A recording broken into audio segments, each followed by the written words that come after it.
get from this life of great Vaishnavas.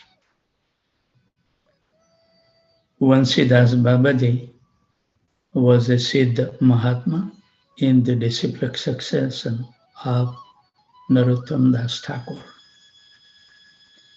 The name of his Diksha Guru was Harilal Brajvasi, and the name of his Vesha Guru was Ramanand Brajvasi. But it was difficult to know that he was Siddha because he lived far away from the world in a solitary place on the bank of Ganga near Baralghat in Navadvip. As if he was renounced by the world as an idiotic and worthless destitute. But the fact is that it is not the world that had renounced him, but he who had renounced the world as worthless. He hardly had any worldly possessions that we will see in detail. His only possessions were an old kupina, karanga, and kantha. Once Sripad Haridas Goswami asked him why he did not wear bahirvas. He replied, quote, I live only with ka, which means kopina, karanga, and kantha. I have nothing to do with ba, unquote, which means bahirvash or outer garment. Bahirvash brings relationship with the outer world and the people who are bahiranga. That is those who are attached to the outer world. My Gora has asked me not to wear bahirvash and mix with people who are bahiranga, unquote. So Vansibat Babaji lived in a world of his own. His world centered around his deities Gaura Gadadhar, Nitai, Radha Krishna, and Gopal. For the service of these deities, he had two brass pots, some earthen pot, one plate, one glass, some small cup, panchapatra, bell and kongsal, and nothing else. Babaji passed day and night in the service of the deities and in a sweet talk with them. Early in the morning, he went out from his kutir to collect flowers. Then he went for bhiksha. He returned to the kutir about noon and made garlands from the flowers for each of his 6 deities. After that, he started cutting vegetables. He washed each vegetable a number of times. Then he cleaned rice. He examined each grain of rice. If he found any grain from which the husk was not removed, he will remove it with his own hand. He did everything slowly, contemplating all the time the lila of Radha Krishna or Gaunitai and singing or talking to them. It was only late in the evening that he could cook and offer bhoga to the deities. And he had no consciousness of time. Morning and evening, day and night had no meaning for him. Almost the whole night, he kept awake, talking and singing to his deities. So once Sripad Haridas Goswami was surprised to see him cooking for the deities at about 9 a.m. He said to him, quote, Baba, it would be fine if you prepare bhoga for the deities like this in the morning every day, unquote. So Babaji replied, Vansidas Babaji, I do not know morning or evening. Am I their father's servant, so to feed them at appointed hours? If they want to eat like that, let them make their own arrangement for cooking. Let Gadadhar cook for Gaura. Nitai is Avduta. He has no caste. He can go and eat anywhere. And I do not worry about my Gopal. I milch cow comes here every day and gives him milk. He can live on that. Only thing I have to worry about Radha and Krishna. And for them, I will have to cook a little rice and vegetables. And if I don't, they will go to Vrindavan and do Madhukari. Haribol. So Vansidas Babaji never locked the door of his kutir when he went out for bhiksha or to bathe in Ganga. If someone asked him why he did not lock the kutir, he would reply, quote, if the owner of the house himself does not keep a watch and has a soft corner for the thief, what is the use of locking the house? Haribol. I do not even keep the key of the lock with me. The lock has 3 keys, and all the 3 keys are with the 3 boys. One is with Gaura, one with Nitai, and one with Gadadhar. So after entrusting the lock and the key to the 3 boys, Baba used to be free from anxiety. If while he was out, a cow entered the kutir and turned everything topsy-turvy, he would be angry with the boys. If someone stole something from the kutir, he would say, quote, Gaura has a soft corner for Nadiavasis, the residents of his own dham. Therefore, he gives things away to them.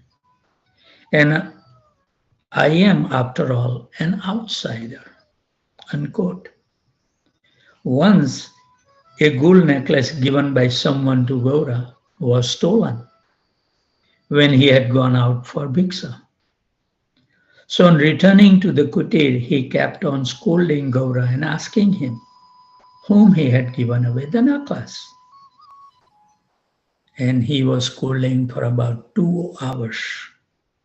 And toward the evening, he got a hint. He then went to the house of the thief and asked him for the necklace. And the thief pushed him down in the veranda of his house. And he was hurt, but he did not say anything. But how could Gaura tolerate this? The thief soon died, as well as all the other members of his family. Haribol. Once Baba had to punish Gaurnitai for their connivance in a theft. The 2 brass pots in which Baba used to cook for Gaurnitai were stolen. So how could this happen without the connivance of Gaurnitai? So they were punished. Baba scolded them and did not give them anything to eat that day. And the punishment had its effect. And the next day, someone came quietly and delivered one of those pots. And Babaji noticed because he was serving with those brass pots every day, which one belonged to whom. So this small pot that was returned was Nitai's. So he will be fed today. And then he says, if Gaura wants to eat, he must also bring his pot. So Vansidas Babaji always did what he said. He cooked and offered bhoga to Nitai. Gaura drew a long face as he kept looking at Nitai eating. In the meantime, another man came and delivered the other pot. So Vansidas Babaji then cooked in that pot and offered bhoga to Gaura. When Gaura also had eaten, he said with tears in his eyes, quote, do I ever want to punish you? But both of you are so naughty that you must always tease me. You do not know that I have now become old and cannot bear it all. What can I do? Haribol. So Srila Bhakti Siddhanta Saraswati Thakur also received the blessings of Srila Vansidas Babaji Maharaj in Navadvip. And seeing Srila Saraswati Thakur, Srila Vansidas Babaji Mahasai would say, quote, someone very close to my Gaura has come to me, unquote. So Vansivat Babaji was a Gaudiya sadhu who lived at Swarup Gunj during the time of Srila Bhaktisiddhanta Saraswati's mission. He was respected by Srila Bhaktisiddhanta, and he used to see to it that Vansivat Babaji was provided with grains and so on by Gaudiya Mat Brahmacharis, whom he had sent to a Swarup Kunj from the Yogpit Mandir. So one day, a lady selling fish approached Bansidas Babaji, offering him some choice from the type of catch. Somehow or other, Babaji's mind got attracted to taste the fish. But he immediately checked himself and became very angry. He first of all shouted at the woman to get away. Then he was shouting, how could this happen? How could this happen? I have surrendered my life to Radha and Krishna. I am under their protection and still this happens. Why you are not protecting me? So he went storming into his bhajan kutir. People gathered while he fussed and fumed at his deities inside. Then he came out, bringing the deities tied by rope, and threw them into the Ganga. He kept the end of the rope under his foot. And when one man inquired why he was doing this, the Baba threw a rock at him. When this news reached the Gaudiya Mat Mandir, Bhaktisiddhanta Saraswati called his brahmacharis together and forbade them from visiting this Baba again, save for one who would just deliver supplies.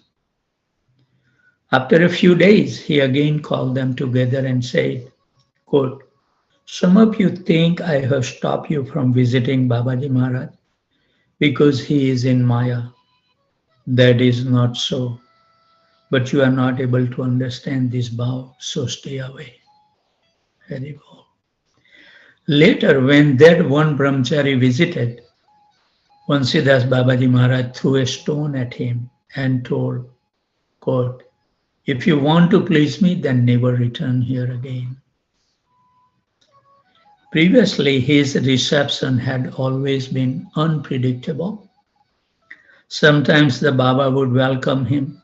Sometimes he would accept the gift without saying a word. And sometimes he would just sit and stare. Sometimes he would take the gifts and angrily throw them in the river. It is extremely difficult to understand what bhav Vansidas Baba had toward Gaura. If sometime appeared to be Sakya friendly rush, sometime Vatsalya parental, and sometime Madhurya, like that of a Nadia Nagari, Lady of Nadia, toward Gauranga as Nadia Nagar, an attractive citizen of Navadvip. If it was basically Madhur, is it easy to understand that he sometimes exhibited Vatsalya bhav toward him and sometimes Sakya, because Madhurya bhav includes all other bhavs. And according to Haridas Goswami, his bhav was of Nadia Nagari type, because he used to compose songs of this bhav and sing. He has quoted some of these songs, two of them are reproduced below. Kena Giya Chilma, Ganga Tireo Nagri, Nyana Katsa Bane Gaura, Kaila Manachuri. Ami ekana ki kari, O Nagari ki kari. O Nagari, how I repent having gone to the bank of Ganga. Gaura cast a sidelong glance at me and stole my heart. What should I do now, O Nagari? What should I do? The second one is Balo Go Nagari, Gaura Kalena ki, Graha Gela Kula Gela, Mana Kela Churi. Sajani Ekhana Ami ki kari, Naina Kone, Kane Kane, Gaura Kalena ki. Ami je prana mari, Gaura Kalena ki. Tell me, O Nagari, what Gaura has done to me. He winked and whispered and did. I do not know what to me. O Shakhi, now I know not what to do. Life is running out of me. Oh, what has Gaura done to me?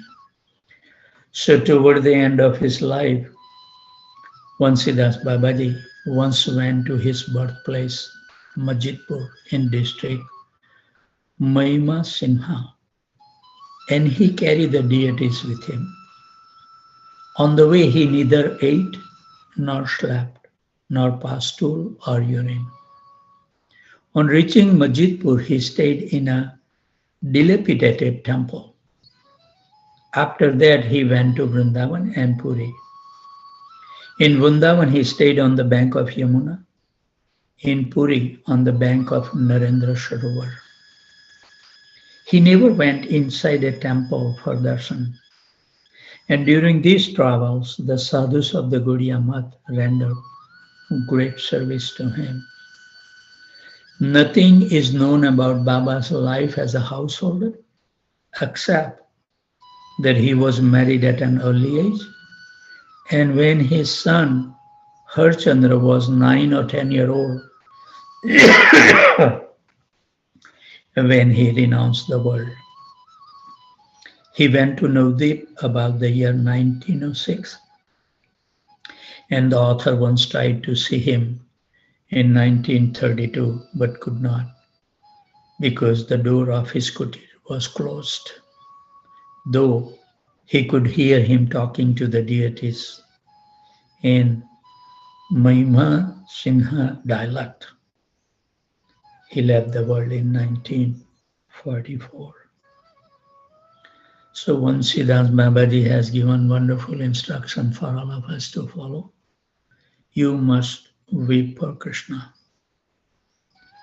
So this is shared by His Divine Grace Srila Bhakti Vallabha Tirtha Maharaj.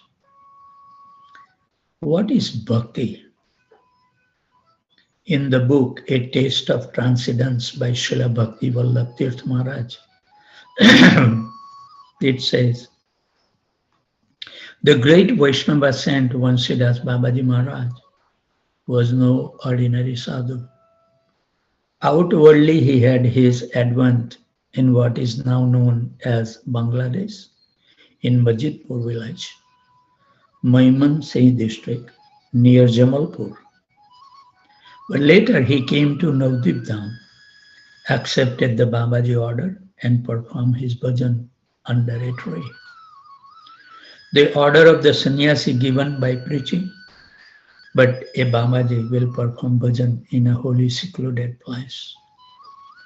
A Babaji will not go outside for prachar. Many people would come to Babaji Maharaj and offer to build him a cottage, but he chose to remain always beneath a banyan tree. He would not move from there. He was surcharged with Krishna Prem. He was a very tall figure. He never shaved, but remained like a madman.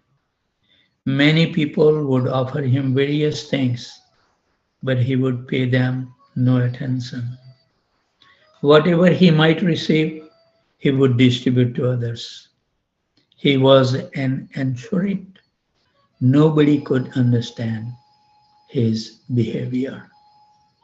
He had only 2 big cloth bags. He had no temple.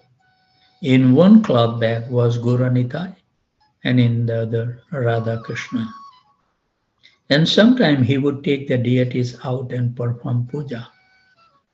So is his bhakti less because he had just small deities and ours greater because we have a big temple? Gaura Nityananda were most satisfied by his service. Our Param Pujyapat Bhaktisiddhanta Saraswati Thakur used to bow down to him from a distance.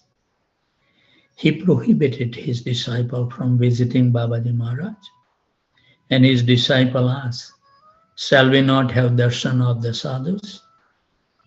But Bhaktisiddhanta Saraswati Thakur replied, "You will not be able to understand his behavior, and you will commit offenses. He is not within this world, but is moving in a transcendental realm. If I commit an offense, it will be anti-devotional. For this reason, I'm bowing down to him from a distance." Only a Suddha Bhakta can understand his wonderful behavior. An ordinary novice or bhajan will be unable to understand.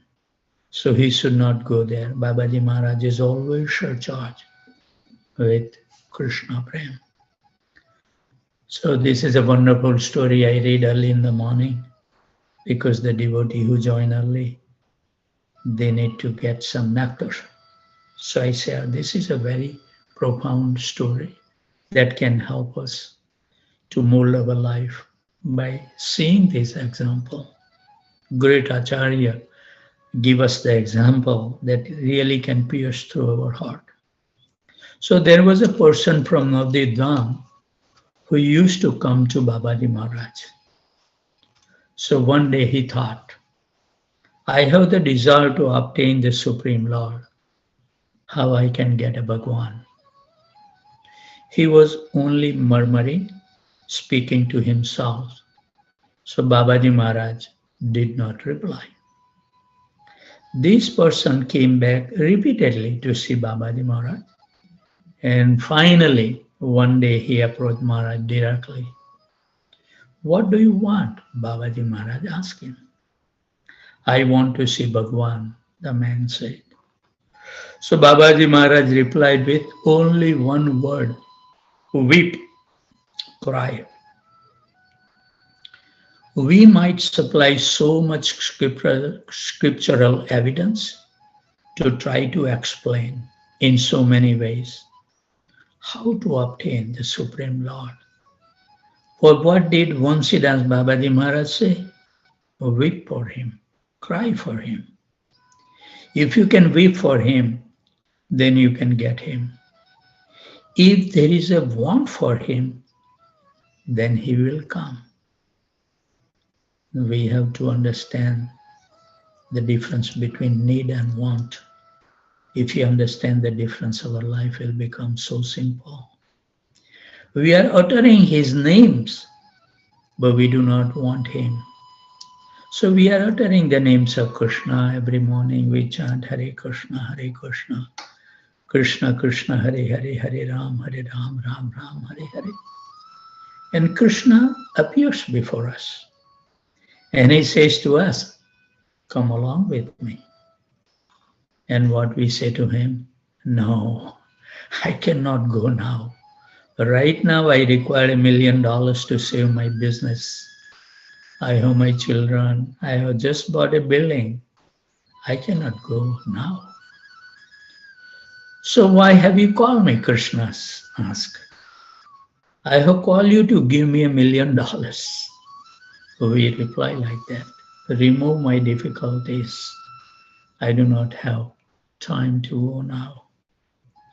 So from where are we uttering the name? Not from the heart. We are chanting Hare Krishna. But if Krishna were to come, we would be unable to go with him. So a certain Swamiji gave an illustration about this, very powerful illustration. Please listen attentively. It is an illustration involving the ordinary day-to-day life of a householder, which is very much applied to all of us. But nonetheless, there is something very impressive about this illustration. In a town in Bengal, there was a man who worked in an office. He lived with his wife and two children. One of the children was only 3 or 4 months old, and the other was 7 year old. So one day, the man told his wife that you will have to prepare breakfast very early today because I have to go into the office very early. After I eat, I shall leave right away. So when the wife went to cook, she first put the baby on the bed and then went into the kitchen. But whenever she would enter the kitchen, the child would cry. So she thought, quote, with the child in my lap, how will I be able to cook? It is very difficult, unquote. So she was thinking what she should do. Then she thought of a way she could manage. So she called the 7 year old child. Darling, come here, she called. Do you know that red toy in the shop? Yes, I know it, the child answered. Go and buy that toy, but be sure that it makes a nice jingling sound. Terrible. So the child took some money and went up to buy the toy. He brought it home and gave it to the mother. And the mother laid the baby down on the bed and hung the red colored toy with the jingling sound above him. At the end of a rope, the baby saw the toy and immediately started to play with it, hitting it from side to side. And the child was most delighted as he continued to slap the toy and hear the jingling sound. At least for an hour, he played like that. And the mother went to do her cooking. After that, the child started to feel hungry. For the entire time that the child was playing, he did not remember his mother, Haribol. But now, because he's feeling hungry, he thought of the mother. Oh, where is my mother? But his mother did not come. Then he started crying, signifying, I'm hungry, come. I could not speak. So he beckoned his mother by crying, come to me and suckle me. I'm hungry. His mother, however, was busy cooking. No, she thought, let the child cry. But after some time, the child stopped crying and went back to playing with the toy. Jingle, jingle, jingle. After playing like that for a while, the pangs of the hunger returned. His hunger increased and increased, and he became more and more unhappy. He began to cry for his mother even more loudly than before. So his mother heard the crying of the baby, but thought that she should first finish her cooking. Finally, the hunger became unbearable for the child. The child thought, God, I don't want toys. All he could think about was his mother. His crying became louder and louder until he was screaming. He started to throw his arms about and kick his legs in a tantrum. Then the mother thought, oh, I cannot stay away any longer. The mother can run toward the child, embrace him, and suckle him. Like this. This is the message for all of us. The Supreme Lord has given us toys. The toy of a wife or husband, toys of children, toys of buildings, toys of radios, toys of videos, toys of computers. And seeing this, Krishna thinks, Quote, they are absorbed in the toys. I have no worries. I'm engaged in my pastimes in the transcendental realms of Vrindavan. They do not want this.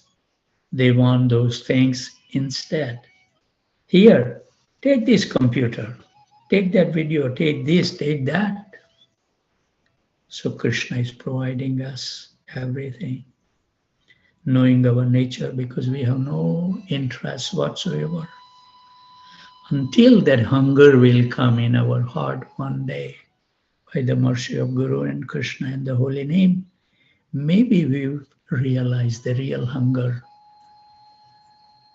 that there is nothing in this creation can satisfy our soul except surrendering to the holy name and Guru and Krishna. So upon awakening of his real self, a man feels the want of the sweetest affection of the Supreme Lord. Then he cries, "O Supreme Lord, in this world, nothing gives me happiness. Everything is temporary. Everyone is selfish. You are my most beloved. Where are you? I have forgotten you. But please come. I am in a furnace. Come, come." Weeping, he calls. But Krishna does not come. Quote, I'm engaged in my pastime, Krishna says. For some time, the man then becomes absorbed in the affair of his family and relatives and forget Krishna. Time passes and he cries again, where is my beloved Supreme Lord? Where is he? Crying, crying, but the Supreme Lord still does not come, like the mother didn't put any attention.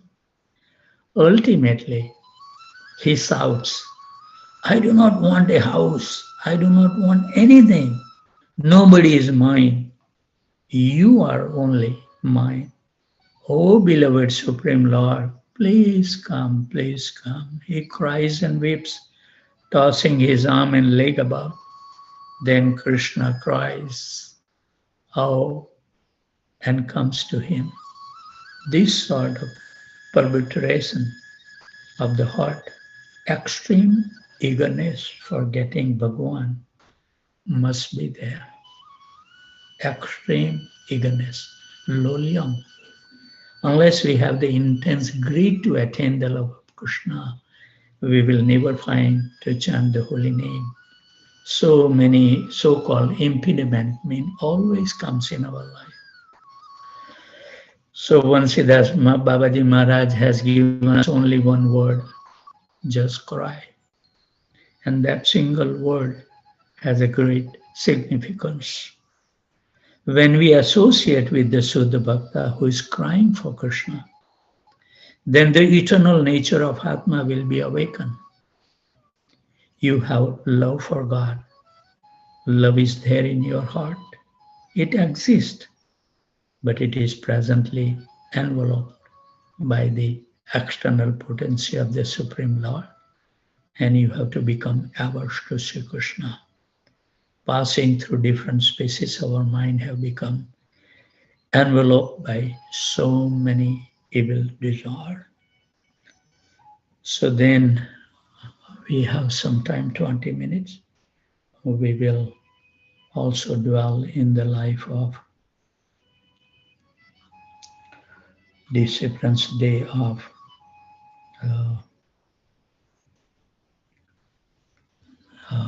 Raghunandan Das Goswami. Let me take it out there.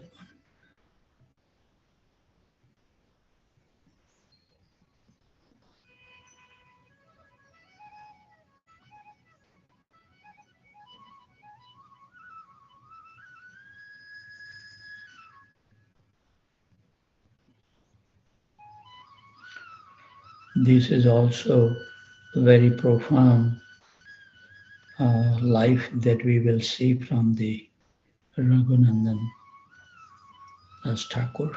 That is also Disciples' Day today. Actually, there are three brothers This is nice to know, this relationship and how they related to each other. Mukunda Das, we have heard so many times, close associates of Chaitanya Mahaprabhu. Madhav Das and Sri Narhari Sarkar Thakur, we always say, the spiritual master of Lochan Das Thakur. So these three brothers who lived in the village of Sri Khanda, and Raghunandan was the son of Mukunda Das. Chaitanya Charitamrita Madhya Lila, chapter 15, explains. So in the house of Mukunda Das, who lived at Sikhand, Lord Sri Gopinath is served with great devotion from tradition. Whole generation worshipping Gopinath. So one day, Mukunda was called out to do some work, and then he instructed his son, Raghunandan, when he was only 5 years old. Just think about it. And he tell his son Raghunandan to worship the deity and ask him to show the Lord Gopinath that day. So he explained to him that this deity is in our family for many generations, and thus he has been worshipped by my father and his father, on and on. So in this way, for many years, we have been worshipping Gopinathji. Just as your mother feeds you and I every day, so also he has to be fed every day. Having explained to Raghunandan that this is a very big responsibility and he should be very careful to give his full attention to this service. This is another thing. How attentive are we when we render any kind of service to the Supreme Lord or to our Guru Maharaj? We should learn from this example. So Mukunda went out, and Raghunandan, meanwhile, having been instructed by his father, collected the item for offering to Sri Gopinathji and entered into the deity room. Offering food to Sri Gopinathji. Raghunandan was at that time barely 5 years old, and therefore, when he saw that Gopinath hadn't eaten the offering after he had imitated how his father offered the bhoga, he became very worried. Ultimately, he simply requested Gopinath with tears in his eyes, "Please eat, Gopinathji, please eat." So Gopinath became completely subjected by Raghunandan's simple request, which was made entirely in love, and thus he stealthily ate up everything without leaving any remnants. So after some time, Raghunandan's father Mukunda returned and asked his son if he had done as he was told. When his son replied yes, then Mukunda asked him to bring some of the prasadam. So Raghunandan replied, "Prasadam? I offered everything just like you told me. And Gopinath had everything, so what should I bring now?" Mukunda was completely taken aback. This boy is not naughty, he knows that, and is always accustomed to speak the truth. I doubt if he could have eaten everything. I wonder what actually happened. Put him into the real situations. So musing on his matter in this way for some time, on the another day, his curiosity was so stirred that he again requested Raghunandan to offer the bhoga to Gopinath. And on that day, what he did, however, having gone out of the house, he again came in by another way and remained hiding in one place. He wants to witness what is happening. So Raghunandan was very happy to be able to serve Sri Gopinathji again and brought everything into the deity room as before. And again, very insistently persuaded Gopinath to take his meal. And as Gopinath had eaten half of a laddu, he espied Mukunda peering out from his hiding spot. He didn't try to cover up the fact that he had eaten what he had, but neither did he eat any more. Seeing all this, Mukunda was completely immersed in aesthetic love and picked up his son and put him on his lap. He extolled his virtues, his voice trembling with ecstasy, all the while torrents of tears of joy falling down from his eyes. Even today, those who are greatly fortunate can still see the half-eaten laddu in the Gopinath's lotus hand. Thus, Sri Uddhavada sings the glories of Raghunandan, who is non-different from Madan Mohan Cupid. And it says that Raghunandan was present at the Keturi festival when Narottam Das Thakur, he fall into the line of Narottam Das Thakur. So when we know that when the six Goswamis of Vrindavan, particularly Jiva Goswami, loaded the bullock uh, uh, cart with all the Goswami scripture copied by themselves and sent it to Bengal. It was stolen, and we know the story. And then Srinivas Acharya, he stayed back and he sent this Narottam Das Thakur to go to his village and start preaching, and he will take care of these books. So it says that Raghunandan Das was also present when Narottam Das celebrated the first Gaur Purnima in history of ISKCON. And in Krishna Lila, he was Kandarpa Manjari. And in Dwarka Lila, he was Krishna's son Kandarpa. Raghunandan's son is Kanai Thakur, and his descendants are still residing at Srikhand. Srikhand can be easily reached from Katwa, where Chaitanya Mahaprabhu took his sannyas, and you can take the bus or a train to visit this wonderful place. That how the love of Raghunandan Thakur captivated Gopinathji.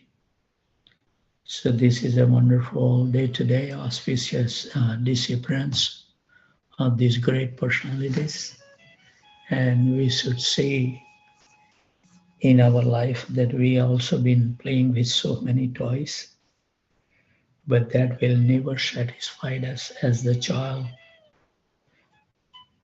unless we will get the love of Krishna. Everything will remain void in our life, but still we have so much deep-rooted attachments. And the word was very nicely described, intense eagerness we need to create in our life. And that's the reason, if we have seen our life is not remain simple. Why? Krishna wants to taste our love. Only way we will be able to convince Krishna that we only need you by sacrifice everything. Then and then Krishna will smile and he will embrace us as we make our journey successful to Goloka Vrindavan. That's what Krishna will do to us. But unfortunate it is that we have so many priorities in our life. I don't know when we will wake up from this dream to become happy in this material world. without the love of Krishna. But this is what our condition is right now, that we have not become serious enough. And when I read Prabhupada write in his book, every book he writes, he said, by this my essential effort, if I can make one pure devotees, my effort will be successful. So we should know how difficult it is to become free from the cycle of birth and death. It's not easy. We have come millions of times. We have wasted millions of lives, and still we have not yet realized, at least plan for early retirement. What can I say? And the other things that, it came in my mind, because I'm a useless guy, a retired person, nothing to do. So I can afford to do whatever something I can do. But for you all, as you are engaged in so many other responsibilities at this stage of your life, which we must do. So one advice I have is, please, I know you don't have 4 hours to chant 16 rounds. You don't have the luxury. But at least try to put 1 round every day. That take as long as it take. Don't look at the clock, but here is syllable nicely. Just 1 round. 15 rounds you can speed up to finish your quota. But at least give 1 round to Krishna every day and you will see.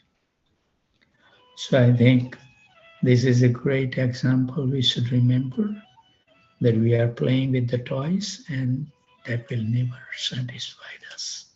And what will happen at the end of the life when we have to leave this world? We will regret it. And that regret will give us so much pain than any other bodily pain that we may have at that time. So have the intense desire and eagerness to take up this process seriously, and Krishna will reciprocate with us. So with those thoughts, we should end our session. We should be punctual in our practice. Before the devotees leave, we would like to offer our humble obeisances at the desk of their lotus feet by uttering the mantra Vancha Kalpatarubhasya Kripa